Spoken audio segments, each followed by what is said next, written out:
नमस्कार दोस्तों, देखिए आज हम करेंगे प्रीवियस ईयर के कुछ क्वेश्चन। ठीक है, प्रीवियस ईयर के क्वेश्चन।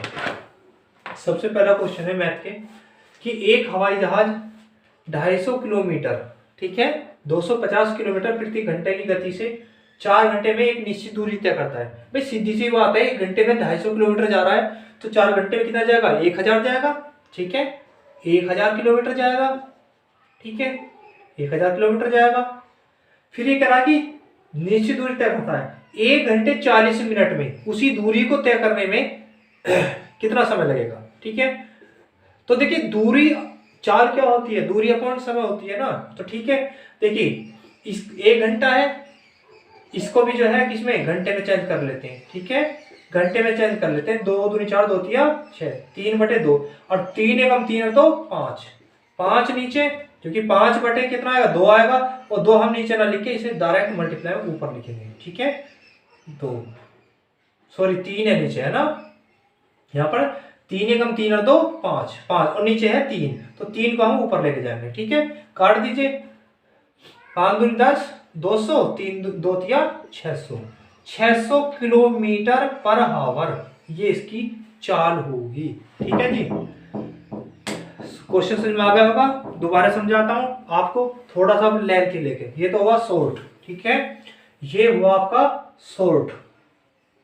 अब मैं थोड़ा बड़ा करके समझा देता हूं आपको, ताकि आपके अच्छे से समझ में आ जाए। ठीक है, 40 मिनट, ठीक है 40 मिनट। देखिए आपका चाल क्या है?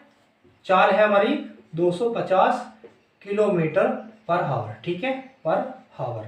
डिस्टेंस दूरी निकालनी है, तो दूरी क्या है? दूरी बराबर होता है आपका क्या? हम समय से गुणा कर दें। ठीक है, यानी कि दूरी बराबर चाल गुणा समय। ठीक है, चाल गुणा समय। तो कितने से गुणा करेंगे? 4 से। तो कितना हो जाएगा हमारा?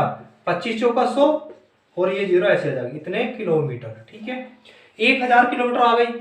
अब कितने समय में? ये कह रहा है इतने समय में उसी दूरी को तय करने के लिए चाल क्या होगी। तो चाल पूछ रहा है ना, दूरी तो हमारे पास आ गई, समय भी निकाल लेते हैं। 1 घंटा 40 मिनट। अब 1 घंटा तो हमारे पास में है। ठीक है, और 40 मिनट का भी घंटा बना लो। ठीक है, 60 से भाग कर देंगे तो मिनटों को जो है हमारी क्या जाएगी? हमारे जो है घंटे में अच्छा जाएगा। 2 दूनी 4, 2 तिया 6। ठीक है, अब इसको इसमें मल्टीप्लाई करेंगे और इसे जोड़ देंगे। 3 एकम 3 तो 5, 5/3 हावर यानी कि घंटे। ठीक है, अच्छा चाल बराबर क्या होती है? दूरी बटे समय। ठीक है, दूरी बटे समय। ठीक है, अब दूरी क्या है? 1000 है, और इसकी समय क्या है?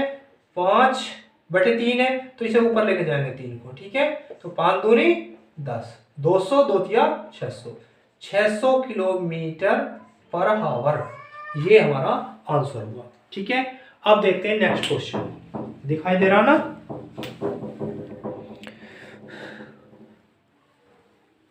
दिखाई दे रहा है नहीं, यहां पर। ठीक है, तो क्या है हमारा? 1000 को 5 से भाग कर देंगे, गुना 3 हमारा जाएगा 600। ठीक है, चलिए नेक्स्ट क्वेश्चन की तरफ।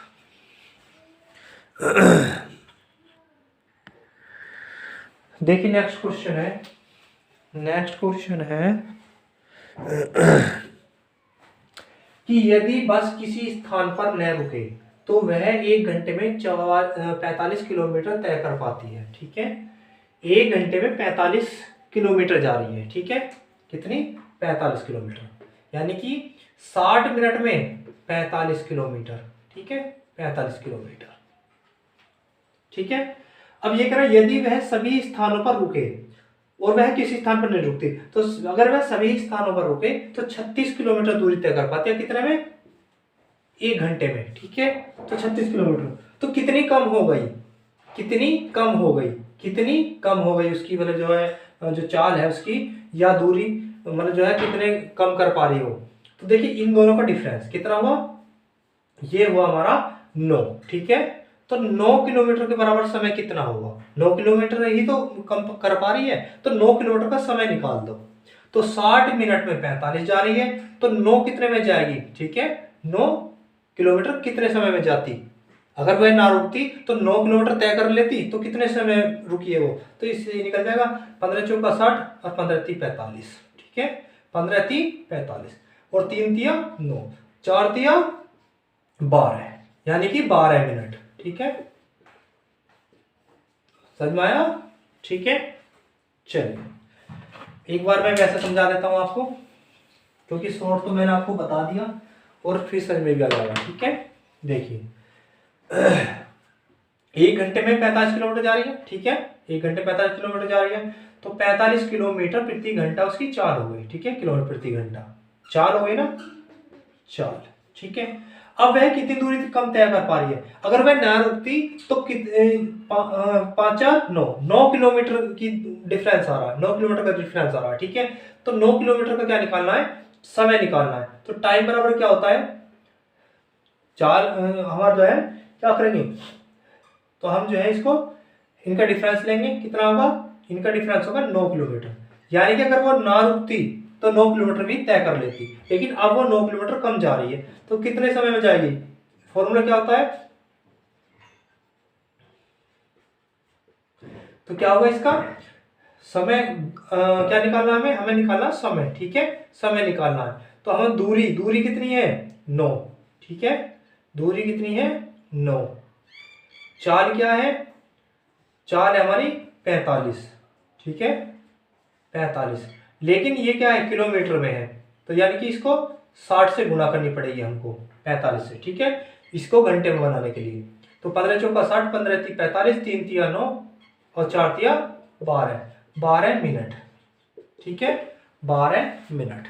चलिए नेक्स्ट क्वेश्चन की तरफ चलते हैं, ठीक है, नेक्स्ट क्वेश्चन की तरफ चलते हैं।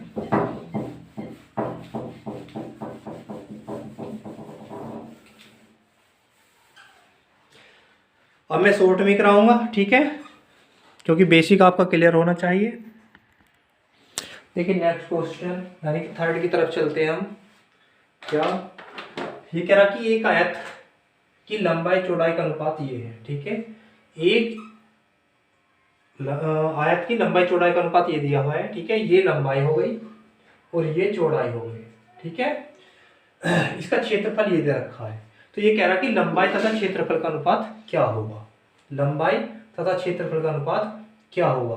तो देखिए इसको हम क्या कर लेंगे, 5x मतलब 1 हो गई इंटू 6x बराबर, वैसे इसे डायरेक्ट भी भाग कर देते लेकिन कोई बात नहीं है, या कर दो, ठीक है, ऐसे ही कर लीजिए, 6 पंजे 30 और 30 से दिया इसको भाग, ठीक है, जब मैं यहाँ पे लिख लेता हूँ 6 7 5 0, ठीक है, 6 7 5 0, दोनों को जो है क्या करेंगे हम मल्टीप्लाई 30 और 0 से इसको 3 दूनी 6 3 दूनी 6 3 पंजे 15, ठीक है। अब यहाँ पर क्योंकि दोनों में x x था, ठीक है, x इंटू एक्स बराबर एक्स स्क्वायर हो जाएगा यहाँ पे, तो ये स्क्वायर जो है यहाँ पर स्क्वायर रूट में आ जाएगा, तो यहाँ x बराबर क्या आएगा 15, ठीक है, 15। अब हम क्या करेंगे इसमें, यहाँ पर 15 की इसमें गुणा कर देंगे क्योंकि लंबाई का अनुपात कह रहा है, तो 15 5 गुना 15 और क्षेत्रफल कितना 6 7 5 0, ठीक है, 6 7 5 0।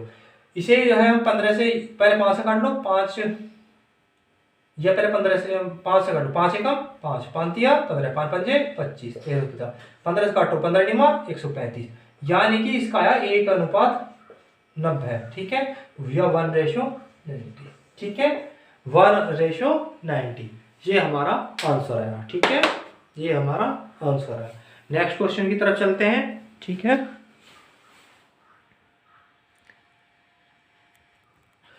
देखिए इसके लिए आपके ये डाउट्स क्लियर करने के लिए मैंने एक वीडियो बनाई है, वह है आपकी पैरामीटर एंड एरिया के नाम से, ठीक है, फर्स्ट और सेकंड पार्ट है, उन्हें देख लेना, आपकी ये सारी चीजें क्लियर हो जाएंगी और ये आपके समझ में भी आ जाएंगे, ठीक है।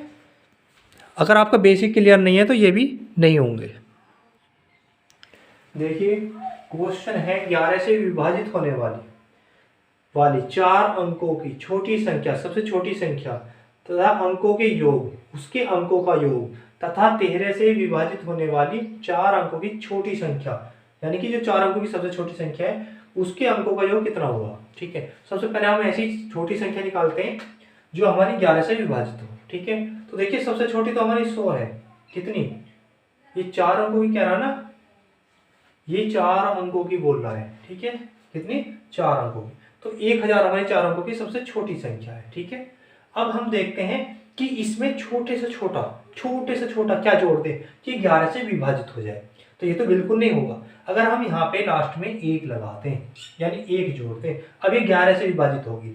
11 के नियम ये पढ़ लेना, विभक्त के नियम मैंने पढ़ाए हुए हैं। ठीक है, यानी कि इनका योग और इनका योग, दोनों के योग को डिफरेंस करके देखेंगे तो 0 आएगा। ठीक है, इसका मतलब 11 से विभाजित हो जाएगी। ठीक है, तो इसके अंकों का योग कितना हुआ, सिर्फ 2 हुआ, 1 और 1 2, बाकी तो 0 है।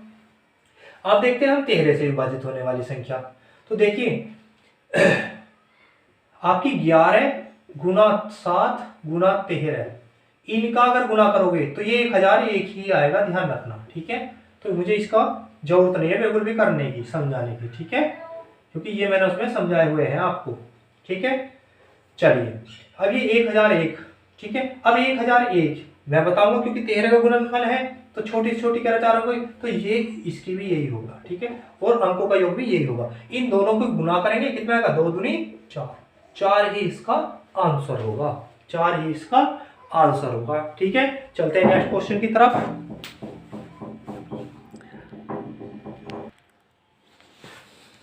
देखिए ये आपके क्वेश्चन है कि 13 से विभाजित 3 अंकों की छोटी संख्या को 16 से विभाजित किया, शेष क्या होगा। देखिए 3 अंकों की सबसे छोटी संख्या क्या होगी, सबसे पहले हमें ये पता होना चाहिए। तो 3 अंकों की सबसे छोटी संख्या तो ये होगी हमारी 100 हो गई। ठीक है, अब ऐसा वो करो कि ये 13 से विभाजित हो जाए। ठीक है, तो 13 निमा 117, सीधी सी बात है भाई, 13 निमा 117, 13 3 13 104। तो 104 एक ऐसी संख्या है जो हमारे 13 से विभाजित हो जाती है। ठीक है, संख्या भी बहुत छोटी दी हुई है, कोई ऐसी नहीं है कि बहुत बड़ी है। ठीक है, सबसे ये नहीं कि बहुत बड़ी दी हुई है। तो 13 का पहाड़ तो हमें आता है। ठीक है, टेबल आता है, उसको मल्टीप्लाई करके और देख लेंगे। ठीक है, तो 13 8 104 हो गए। अब इतना इसे 16 से विभक्त किया गया तो इसको भी विभक्त करने की जरूरत नहीं पड़ेगी, डिवाइड करने की जरूरत नहीं है। 16 बजे 16 छिक्का 96, 16 7 112 ज्यादा हो जाएगा, 16 7 112 ज्यादा हो जाएंगे तो क्या जाएगा, 16 5 16 छिक्का 96, 16 छिक्का 96, कितना 96, घटा दो इसमें से 4 और 4 8, यही इसका आंसर होगा, यही इसका आंसर होगा। लेकिन ये गलत कैसा रहा, 13 से विभाजित होने वाली छोटी सबसे छोटी 3 अंकीय संख्या को 16 से विभाजित किया गया, शेषफल क्या होगा 13 8 104, या इसका नाम गलत था हमारा क्या, देख लेते हैं चेक करके एक बार। 13 से विभक्त 13 7 क्या 13 8 104। ठीक है, 3 अंकों की सबसे छोटी संख्या है, 3 अंकों की सबसे छोटी संख्या है और ये कह रहा है कि 16 से विभक्त किया गया। ठीक है, तो शेष क्या होगा, तो 16 बजे 16 छिक्कम 96, 16 छिक्कम 96। ठीक है, कितना बचेगा यहाँ पर 4 और 4 8 ही आएगा, आंसर इसका 8 ही आएगा। ठीक है, चलिए नेक्स्ट क्वेश्चन की तरफ। देखिए नेक्स्ट क्वेश्चन दिया है इसने कि इसके वर्गमूल को, यानी कि इतने का वर्गमूल याद करके इसके वर्गमूल से भाग दे दिया जाए इसको। ठीक है, तो क्या आएगा भाई, सीधी सी बात है, 4 का वर्गमूल है कितना 2। ठीक है, 4 का वर्गमूल 2 है, 2 से भाग 2 ही आएगा। ठीक है, उसका वर्गमूल ही आएगा, तो भाग करने की बिल्कुल जरूरत नहीं, सिर्फ इसका वर्गमूल पता होना चाहिए हमें। ठीक है, अगर वर्गमूल आ गया ना तो बस वर्गमूल ही इसका परिणाम होगा। ठीक है, ध्यान रखना, वर्गमूल ही इसका परिणाम होगा, विभाजित करने की जरूरत नहीं है। जैसे एग्जांपल में भाई 9 का वर्गमूल क्या हुआ 3 हुआ, और 3 से विभक्त करेंगे तो ये 3 ही आएगा, क्या आएगा 3 ही आएगा इसका। ठीक है, चलिए हम इसके जो है इसका वर्गमूल देखिए, वर्गमूल देखिए इसका हमें पता होना चाहिए 70 7 7 49 कम रह जाएगा ना, 9 81 ज्यादा हो जाएगा, तो 8 8 64, 8 8 64 यानी कि लगभग 80 से ऊपर है, तो हम 81 ले लें भाई, 8 8 64। ठीक है, 9 81 ज्यादा हो जाएगा 9 नहीं 81 ज्यादा हो जाएगा, और 7 7 49 थोड़ा कम रह जाएगा, तो 8 8 64, यानी कि इसके आसपास है। ठीक है, इसके आसपास है। चलिए जी, हम 81 से गुणा कर देते हैं, 81 का वर्गमूल ज्ञात करके देख लेते हैं। 1 8 8 और 8 8 जा 64, ऐड करेंगे 1, कितना आ जाएगा हमारा 65। ठीक है, यहाँ पर कितना है 65, आगे नहीं। ठीक है, तो 81 ही हमारा इसका परिणाम होगा, यही हमारा आंसर होगा। ठीक है, विभाजित करने की जरूरत नहीं है। चलिए नेक्स्ट क्वेश्चन देखिए, मैंने आपको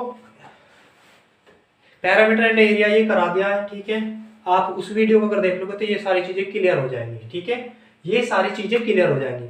यदि किसी वृत्त का ठीक है, देखिए व्यास दुगुना करेंगे या त्रिज्या दुगुनी कर लो, बात एक ही है, बात एक ही है। याद मान ले त्रिज्या 7 है, यानी कि व्यास 14 है इसका। ठीक है, व्यास 14 दुगुना कर दिया तो 28 हो गया, तो त्रिज्या भी तो यहाँ 7 है, यहाँ कितना जाएगी, यहाँ पर जो है हम क्या करेंगे इसको, यहाँ पर त्रिज्या भी तो हमारी दुगनी हो जाएगी। ठीक है, यहाँ पर 2 है त्रिज्या, व्यास 4 कर लो। ठीक है, व्यास 4 कर लो, तो व्यास 4 हो गया 8 हो गया, तो हमारी त्रिज्या क्या थी, यहाँ पर 2 थी, यहाँ पर 4 हो गई, यानी कि त्रिज्या भी दुगनी होगी। और ऐसे उसमें क्षेत्रफल क्या होता है, 4 गुना बढ़ता है, 4 गुना बढ़ता है। ठीक है, इसे करने की भी जरूरत नहीं है। ठीक है, करने की भी जरूरत नहीं है, लेकिन फिर भी मैं समझा देता हूँ। ये क्या, किसी वृत्त के व्यास को दुगुना करने पर उसके क्षेत्रफल बढ़ेगा। देखिए क्षेत्रफल पहले क्या था, मान लिया इसकी त्रिज्या क्या 7। ठीक है, त्रिज्या ले लो, क्योंकि त्रिज्या को ही दुगुना करेंगे, व्यास का मतलब भी वही है और उससे भी वही है। ठीक है, त्रिज्या दुगुनी कर ली, तो सबसे पहले फॉर्मूला लिख लो, पाई आर स्क्वायर। ठीक है, ये क्षेत्रफल का फॉर्मूला है। ठीक है, अब हमारा पाई को तो ऐसे ही रखो, हमारी क्या है इसमें 7 त्रिज्या है, तो 7 7 49 हो गया, यहाँ पे क्या हो गया 7 7 49 हो गया। ठीक है, अब हम करते हैं दूसरा वाला, कैसे, इसको दुगुना करने के बाद, यानी कि 14 त्रिज्या, तो यहाँ पर क्या होगा हमारा पाई गुना 14 में कितना जाएगा 196। ठीक है, कितना 196। ठीक है, 196 ये आ गया यहाँ पर इस फॉर्मूले में 14 त्रिज्या रखने पर, तो हमारा ये आया। अब ये कितना गुना है देख लेते हैं, 4 से गुना करके या भाग कर दीजिए इसे, पाई से पाई खत्म, 49 को 4 से गुना कर दो, 4 9 36 अच्छे यहाँ से लगे 3, और ये 416 है 3 19 आ गया ना, देखो ठीक है सही है। तो कितना बड़ा 4 गुना, यानी कि 4 फालतू आ रहा है, यानी कि अगर हम इसे क्या लिख सकते हैं, इसे लिख सकते हैं पाई गुना 4 गुना कितना 49। ठीक है, 49, तो कितने गुना बढ़ा 4 गुना। ठीक है, ये इसका आंसर होगा। नेक्स्ट क्वेश्चन पर चलते हैं, देखिए आ जाइए नेक्स्ट क्वेश्चन की तरफ। ये कह रहा है एक्स के बैंक खाते में इतने रुपए शेष थे। अब एक्स कौन है हम नहीं जानते, हम जानते हैं कि हमारे खाते में इतने रुपए थे। ठीक है, इतने रुपए शेष थे, इतने जमा किए, इतने निकाल लिए, तो बाकी क्या बचे। ठीक है, चाहे तो आप इनको जोड़ के देखना, इसको जोड़ना, ठीक है, इसको और इसको जोड़ना और इसको घटाना, और घटा के आप आंसर निकाल सकते हो, लेकिन हम ऐसा कुछ नहीं करने वाले। ठीक है, हम ऐसा कुछ नहीं करने वाले, यहां पर हम करेंगे डिजिट का सम। ठीक है, डिजिट का अंकों का जोड़। कैसे, देखिए मैंने आपको बताया था कि इनको जो जिसका डिजिट सम 9 हो उसे नहीं जोड़ना। जैसे देखिए 5 4 9 कट गया, 8 6 14, और 14 का डिजिट सम क्या होगा 4 और 1 5 आ गया। ठीक है, 5 आ गया। ठीक है, अब प्लस, क्योंकि ये जोड़ना है, जमा कर रहा है, फिर इसे 5 और 3 8 और 1 9 ये आ गया, सिर्फ 5 आया। ठीक है, 5 आ गया, यहां पे माइनस करेंगे। अब देखिए 4 3 7 3 कितना होगा, 4 3 7 3 10 और 8 18, 18 कितना डिजिट सम कितना आएगा 9। 9 को नहीं जोड़ते, तो ना घटाना है ना जोड़ना है, ना जोड़ना है ना घटाना है। ठीक है, तो क्या करना है, इन दोनों जोड़ो, 5 और 5 10, 5 और 5 10, और 10 का डिजिट सम क्या होगा, एक ही होगा ना, डिजिट सम एक ही हुआ ना। तो अब हम डिजिट सम देख लेते हैं किसका होगा, तो देखिए 7 2 9, 5 और 5 10, मतलब इसका 1 है, और 5 और 5 10 और 8 18, तो 20, 20 का डिजिट सम क्या होगा 2। ठीक है, 7 8 7 15, 15 और 10 25, 25 का डिजिट सम क्या होगा 5 और 2 7, 8 2 16 10 26, और 26 का डिजिट सम क्या होगा 6 2 8। तो इनमें से डिजिट सम किसका इक्वल आ रहा है भैया, इसका आ रहा है। कौन से का, इसका भी 1 है और इसका हमारा जो सॉल्यूशन आया था उसका भी 1 है, यानी कि यही हमारा आंसर होगा। ठीक है, यही हमारा आंसर होगा। नेक्स्ट क्वेश्चन पे चलते हैं। देखिए क्वेश्चन, नेक्स्ट क्वेश्चन देखिए, ये कह रहा है एक संख्या को इतने से गुणा किया गया। ठीक है, एक संख्या को इतने से गुणा किया गया, मान लिया x को इतने से गुणा कर दिया। ठीक है, फिर ये कह रहा उसके बाद इतने के लघुत्तम समापवर्तक से लैसे से विभाजित किया गया और उसके बाद खुद से विभाजित किया गया, परिणाम क्या होगा। ठीक है, क्वेश्चन को समझिए, अगर क्वेश्चन समझ जाते हो तो आपका आंसर बिल्कुल सही आ जाएगा। ठीक है, बिल्कुल जल्दी भी हो जाएगा और सही भी हो जाएगा। ठीक है, तो देखिए हम क्या करते हैं, यहाँ पर एक रहा है एक संख्या, अब हमें उस संख्या का तो पता नहीं, x ले ली। ठीक है, इतने से गुणा किया गया, इतने से गुणा किया गया। देखिए गुणा करने से पहले हम एक चीज देखेंगे, यहाँ पे 7, 11, 13 आ रहे हैं, इसका मतलब कुछ तो लॉजिक है इसमें। ठीक है, समझ जाओ, मैंने अभी पहले वाले क्वेश्चन में, लास्ट क्वेश्चन में बताया आपको कि यहाँ 1001 जो है आपका, ये कैसा, इन तीनों का लैसा होगा या तीनों की गुणा करके इतना आएगा। ठीक है, तो इसको हम इसी क्रम में तोड़ लेते हैं। तोड़ लिया हमने। ठीक है, इसको ऐसे लिख लिया। ठीक है, इसको ऐसे लिख लिया, संख्या जिससे गुणा की वो ये रही। ठीक है, इससे आगे देखो, के लघुत्तम से विभाजित किया, अब इससे का लैसे क्या होगा, यानी कि ये तो ये वाली संख्या हो गई और ये हो गया, और इनका लैसे क्या हुआ, तो भैया 1001 ही होगा ना, तो नीचे लिखने की जरूरत नहीं है। वैसे इसे चलो मैं लिख देता हूं, फिर भी इसको काट दिया और उसके बाद खुद से विभाजित की गई ये संख्या, तो खुद से मतलब खुद तो खत्म ही हो गया बिल्कुल। ठीक है, खुद तो खत्म ही हो गया। अगर आप इसे शुरू में भी खत्म कर देते तब भी कोई प्रॉब्लम नहीं थी, क्योंकि देखिए किसी संख्या को गुणा किया फिर उसी से विभाजित किया, वो तो खत्म हो गई, यानी कि 1 आ गया उसका, अगर कहें तो 1 आ गया। ठीक है, चलिए इसको तोड़ देते, क्योंकि इसके लैसे को ही, भाई इसको ही तो डिवाइड करा रहा है वो, फिर इसको ही तो डिवाइड करवा रहा है इनके लैसे से, तो इससे गुना भाग करेंगे इससे, तो 3 आएगा ना हमारा, 3 आएगा ना, तो यही हमारा आंसर होगा, 3 इसका आंसर होगा, परिणाम होगा। ठीक है, चलिए नेक्स्ट क्वेश्चन की तरफ देखिए। क्वेश्चन पढ़िए सबसे पहले, ये कह रहा 40 के वर्ग के 440 के वर्ग के 40% का चौथाई क्या होगा। ठीक है, क्या होगा, तो देखिए सबसे पहले तो क्वेश्चन को समझना ही जरूरी है। ये कह रहा है इसका वर्ग, तो इसका वर्ग बोल रहा है ना यहाँ पे। ठीक है, इसका वर्ग निकालिए, 1600 हो जाएगा, 4 चौक 1600। ठीक है, 1600 हो गया। अब 1600 का जो है आपका 40% कितना होगा, तो देख लेते हैं, या इसको ऐसा लिख लीजिए। ठीक है भाई, 40 गुना 40, ठीक है, के 40% का, ठीक है, का चौथाई, ऐसी तो होगा। ठीक है, तो 2 0 से 2 0 बिल्कुल खत्म हो जाएंगी, 4 से 4 खत्म हो जाएगा, तो 4 चौक 16 160 आ जाएगा, यही आंसर होगा। ठीक है, यही आंसर होगा। नेक्स्ट क्वेश्चन की तरफ चलते हैं। देखिए नेक्स्ट क्वेश्चन पढ़िए, मैं बोल देता हूँ क्योंकि मैंने थोड़ा शॉर्ट में करके लिखा है, काफी बड़े बड़े क्वेश्चन होते हैं ये लिखने में। ए बी से दुगना कुशल है, ए जो है बी से दुगना कुशल है, ए बी सी 3 व्यक्ति हैं। ठीक है, ये कह रहा ए बी से 3 दुगना कुशल है। ठीक है, यानी कि अगर ए 1 दिन में करता है तो ये आधे दिन में ही कार्य कर देता है, क्योंकि इसकी क्षमता 2 गुनी है। ठीक है, फिर ये कह रहा है 3 गुना, बी सी से 3 गुना है, तो बी से सी मतलब ये बी जो है ये सी से 3 गुना है, तो ये क्या होगा, ये 1/3 में करेगा, तभी तो 3 गुना होगा ये। ठीक है, यानी कि जिस काम को 3 दिन में सी करता है उसे ये 1 दिन में करता है, तो 3 गुना क्षमता हो गई इसकी, कितने हो, 3 गुना क्षमता हो गई। ठीक है, कितने हो, 3 गुना क्षमता हो गई। अब ये कह रहा है कि सी अकेला उसे 30 दिन में करता है, तो देखिए ये 30 दिन में कर रहा है। ठीक है, कितने में, 30 में कर रहा है, तो ये कितने में करेगा, तो इसकी 3 गुना क्षमता है, 3 से भाग कर दीजिए इसको, तो 10 दिन में निपटा देगा इसे, बिल्कुल 10 दिन में खत्म कर देगा। ठीक है, ये 10 दिन में कर रहा है। अब ये तो इसकी तो और भी दुगनी इससे क्षमता है, तो ये तो 5 ही दिन में खत्म कर देगा। ठीक है, 5 दिन में कर देगा, तो दिन निकल कर आ गए हमारे। अब देखिए, ठीक है, अब ये तीनों मिलकर कितने में कर देंगे हमारे, तीनों मिलकर कितने में कर देंगे, तीनों का एलसीएम देखिए, 5 का 10 का 30 का 30 आ गया, और 30 से कम 30, 10 तिया 30, 5 छंग 30, 6 3 9 और 1 10, 10 से भाग दे दिया, कितना आ गया, यानी कि तीनों मिलकर कर देंगे इसे कितने, 3 दिन में।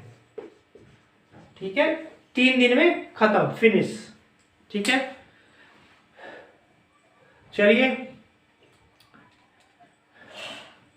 देखिए, अगर मेरी वीडियो अच्छी लगी हो तो लाइक करें, ठीक है, मेरे चैनल को सब्सक्राइब करें और वीडियो को शेयर करें, ठीक है, अगर आपको अच्छी लगती है तो। चलिए, जय हिंद, जय भारत।